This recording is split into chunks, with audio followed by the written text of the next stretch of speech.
The Path to 9/11. I just finished watching the show The Path to 9/11, which was only interrupted in the middle by a speech by the president. If you missed it, I would see it. By documenting and recreating the series of events up to the hijackings, the show finally put 9/11 into tragedy. Tragedy is a word so misused that the word has virtually been destroyed. Tragedy does not mean what most people think, of something very bad happening. 9/11 is not the tragedy. The tragedy is looking back on it and knowing that action could have been done to stop it. Imagine a cute little pigtail-haired girl walking with her mother. The mother turns away to look at the sky or something, and this cute little pigtail-haired girl runs into the street and is smashed by a bus.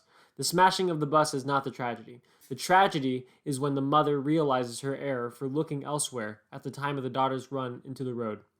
In all the plays, such as the ancient Greek plays, that are tragedies, including Shakespeare, this is the important point. The tragedy of Hamlet is not him dying. The tragedy is knowing that he didn't have to die. In the same way, an elderly 100-year-old woman dying due to age is not a tragedy and never will be. But an obese person knowing that they are going to die because they were stupid to eat all those milk duds in their life, that is the tragedy. Finally, a film on 9/11 that doesn't just show towers falling, but leads to the tragic elements that allowed the attack. 3 things surprised me after 9/11. First, on every anniversary, someone tries to inject themselves into the story. I was going to fly that day. I knew someone in the World Trade Center, and so on. Second, I never thought there would be conspiracy kooks who would possibly think that the US government would be behind the World Trade Center and Pentagon hits. But then again, there are kooks who think NASA never landed on the moon as well. And third, most humorously, I was stunned by the reaction of the objectivists. The objectivists, the so-called followers of Ayn Rand, were on television days after, demanding nuclear war. They were the most hawkish of any political faction ever. One objectivist I know was clearly surprised by their stance. I do remember how Ayn Rand literally worshipped the skyscraper and believed firmly in the philosophy of capitalism. The objectivists probably saw the World Trade Center as their symbol and its destruction as the worst attack possible in their eyes.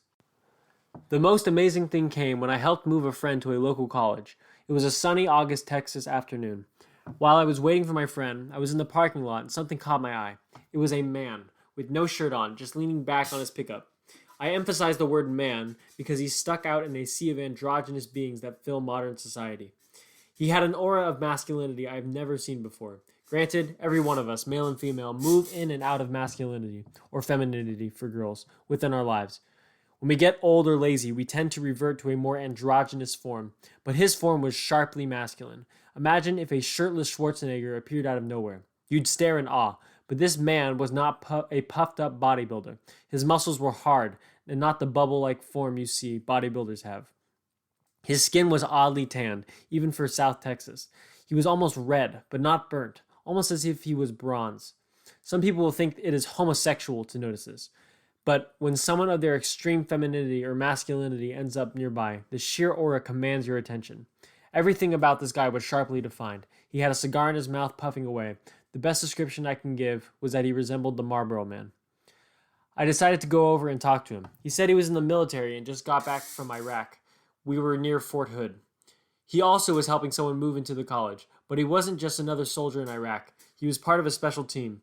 I asked him more about this. The man was extremely laid back. He acted like he didn't have a care in the world, and why should he after returning from a war zone? He then told me he was part of the team that captured Saddam Hussein. What do you say to that? You capture dangerous dictators bent on world domination? Ha! I do, office work and fax papers. So beat that.